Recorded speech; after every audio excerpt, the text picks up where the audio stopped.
Hi, everybody. Welcome to today's edition of the CrossFit Games Update Show. I'm Sean Woodland with Tommy Marquez and Pat Sherwood. Week 1 of regionals is behind us, and I know we spent a lot of time hyping the new format and saying how competitive and exciting it was going to be.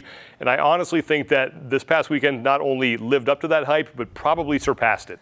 And the other part is that it set the bar pretty darn high for the next 2 weekends. Specifically, I'll tell you what, out in the Atlantic, man, the world better watch out for Bridgers and Noah Olson because they are coming for it. Yeah, and I loved how we finished this first weekend with event number 7. It was an absolute barn burner, and I'm only expecting bigger and better things in the coming weeks. Yeah, we'll start in the Atlantic Regional with the women's side of things, and you heard Pat mention Emily Bridgers. For good reason, she finishes first. She dominated the latter part of that competition. In second place is Sam Briggs, and we'll talk about Emily Bridgers here in a second, but the reason why we're starting with Briggs is because finishing second is a great accomplishment. Finishing second on a broken foot? Are you kidding me? What can I say about Sam Briggs that hasn't already been said about a Terminator robot, right? I mean, she is incredible. With a broken foot, takes second on Tommy V. There's 27 rope climbs in that workout. Let's not even mention event number 3 where she runs a mile. She's the first one off the True Form runner. She is absolutely incredible. She has that, whatever that mental toughness is that you can't teach, she has it, and didn't even mention it till the end of the competition because, you know, she didn't want that to become the story. She's a quiet professional. And Sam actually said that she heard it the week leading up to regionals, and at one point didn't know if she was going to be able to compete. Obviously, the week before regionals, testing out the workouts, I felt something on the Monday, but it just felt like my foot needed to crack or something. There was no like really sharp pain. It just felt weird. The Wednesday morning, I couldn't put any weight through my foot. And then I just went to go get some normal treatment on Thursday afternoon. And then he was like, no, you need an x-ray. And then it became apparent that I'd actually broken the base of my fifth metatarsal. Sam Briggs actually dropped a little bit of an Easter egg about this a week ago, and had we been paying closer attention, we may have known something was wrong with her. She posted this photo on Instagram, and if you look at her right leg, we got it in the circle, it's behind her left, clearly wearing a boot, but no one said a thing. Yeah, the dog is just a distraction. You don't know if it's some sort of Euro fashion trend going on. And part of it, too, she's got this, like, hockey player's mentality. That's right. Slap some tape on it, she's right back in it.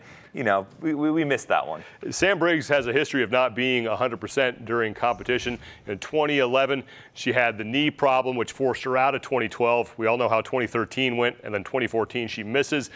Coming into the Open this year, she's dealing with a back injury, and now she has the foot problem. It's just, you know, don't worry about it. A little dent in the fender. A healthy Sam Briggs is not fair, so.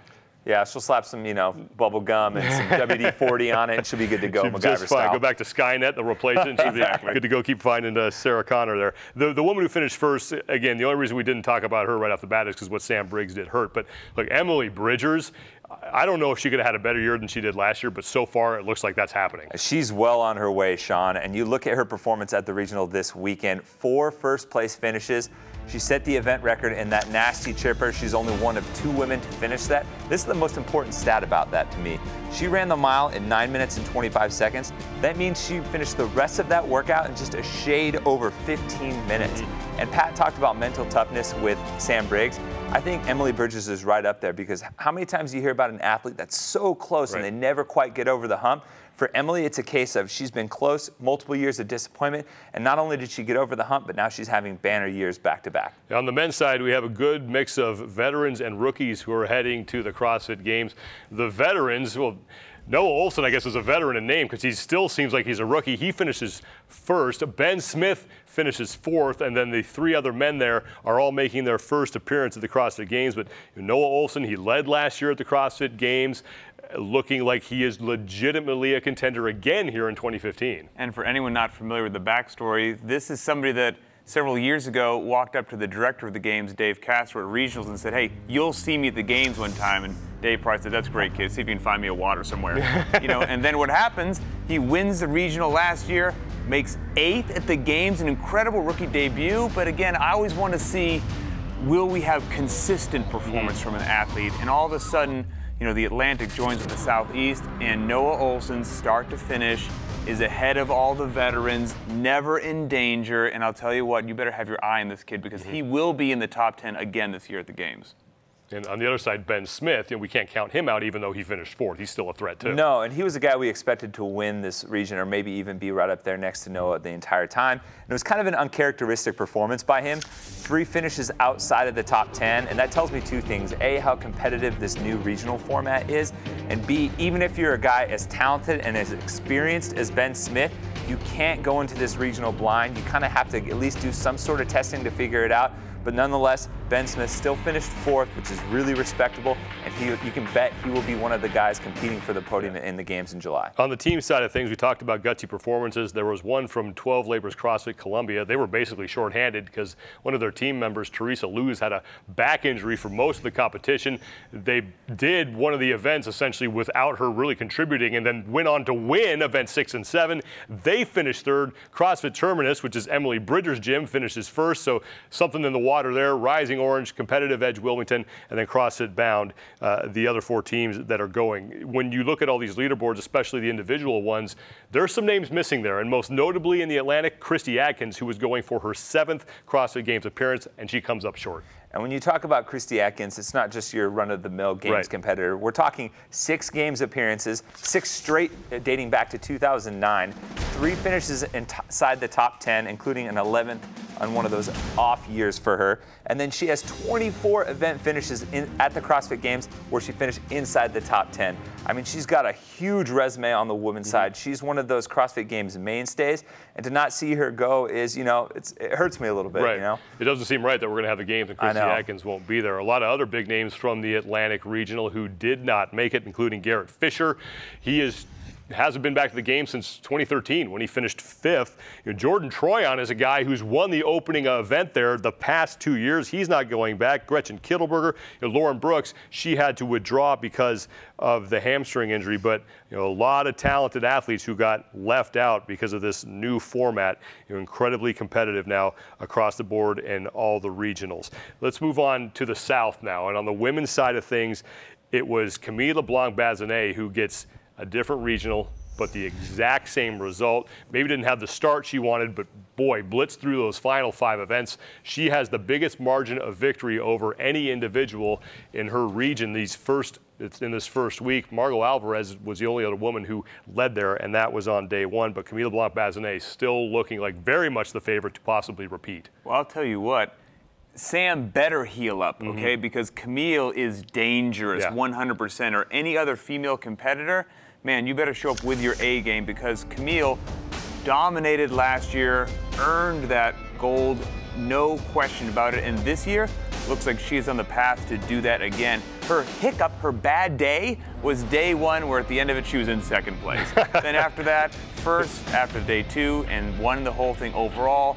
She's got the gymnastics. She can lift huge amounts of weight. Her running is solid, and now, I just don't know how somebody's going to stop her. In 5th place is a woman that we were definitely keeping our eyes on, just giving you her resume that she came in with, and that's Maddie Myers, 18 years old, but looks pretty mature beyond her years. Yeah, and early on in the season, Sean, I wrote an article that highlighted 15 athletes to watch, and she was on that list.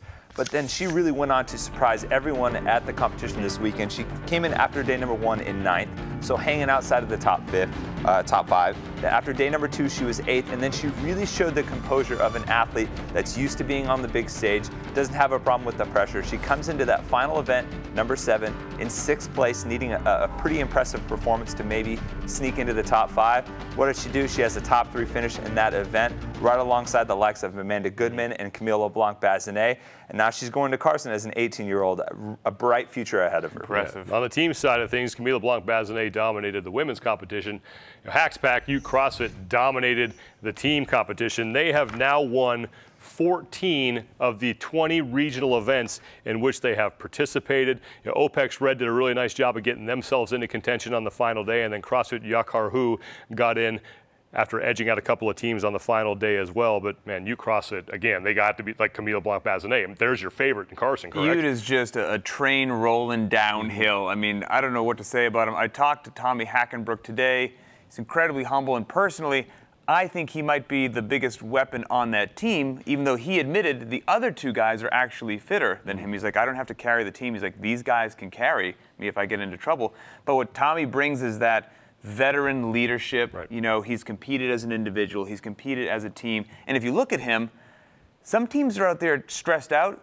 You looks like they're having fun, and I think that experience allows him to lower the stress a bit. His team feeds off of that, and that makes them all the more dangerous. Yeah, finally, on the men's side in the South, we only have one guy who's making a return trip to the games from last year. Roy Gamboa wins. He went in 2013, so he's making his second trip. Jordan Cook is the guy who went last year. He finishes third. He's going back to the games, and Jordan Cook has had himself a nice little year here. He makes it to the games last year, does great in the Open this year, and now looks like he's ready to take that next step. Yeah, well, going back to last year at the South Central Regional, it was kind of a crazy finish to it. Almost everyone in the top 7 had a chance to go to Carson. Jordan Cook ended up winning the regional, goes on to the games, he finishes 36, maybe not the place he might have wanted, but I think he learned something there. He kind of got that exposure to some of those top-tier athletes that he maybe didn't get to see at the South Central Regional. He comes back. He has his best finish at the Open, 11th worldwide, and then he comes back into a harder regional format, consistent throughout the entirety of the weekend, 5 of the 7 events inside the top 5, and he gets to go back for a second straight year, and I think he really validated that first place finish back at last year. The name you didn't see on that list is the man who has won the regional every time he's been there, and that's Matt Chan, finishes 9th. This personally breaks my heart. I mean, Matt Chan is an incredible competitor. He's a fixture in the CrossFit community. He's been to the games 6 times. Historically, if he competes in a regional, he wins that regional. So to see him, not take second or third, but not make it is a big deal. I think he just got a bit too ambitious. This year, last July, he was in a mountain biking accident, damaged severely his femoral artery, got compartment syndrome, got sliced open, couldn't even walk for quite some time, and to now compete at regionals within a calendar year is outrageous. He wanted to win, he didn't make it. I think we'll see him again, but man, my hat's off to him just for showing up. Yeah, and there were a lot of other notable names from the South that did not make it. You mentioned Matt Chan. You have Zach Forrest and Patrick Burke, and Tommy, you said that that's what 15 games appearances right there between those 3 that aren't returning, and then Tiffany Hendrickson and Natalie Newhart. So once again, and I think this is going to be a theme that repeats itself often. You're going to see top-level athletes who just aren't going to make it because of this new competitive combined format that we have at the regionals. We did this a lot last year. We're going to do it again this year. We're going to have fewer just because we have fewer weeks, but we have Pat's top performer. Who is it for week number 1? I never had a choice. The story, it chose me. Okay, that's how powerful and compelling it was. Ones do. Emily Bridgers, man, she is out of control. Last year, she took 6th at the games and kind of her rookie debut. She won the Southeast Regional as well last year. And what happens also last year, she goes to the team series. They take first place, makes it onto the CrossFit Invitational. She has a live open announcement versus Michelle Atundra. She wins that. Now she shows up at regionals, and again, she wins. Absolutely incredible. This is somebody that maybe not this year, maybe not next year, but sometime in the future, she has the potential to stand on the podium at the games. A lot of great moments we got to see. What was your favorite? For me, it's got to be Elijah Muhammad on event number 7. You really talk about some of these athletes stepping up and performing when it matters most. After last year's heartbreak of not making it because of the handstand push-ups, comes in needing a strong finish. It doesn't just finish in the top 3. He goes on to win that event and seals his first trip to the games. You got to hand it to him. Well, that's going to do it for us. For Pat Sherwood and Tommy Marquez, I'm Sean Woodland. We are just getting rolling here in regional season.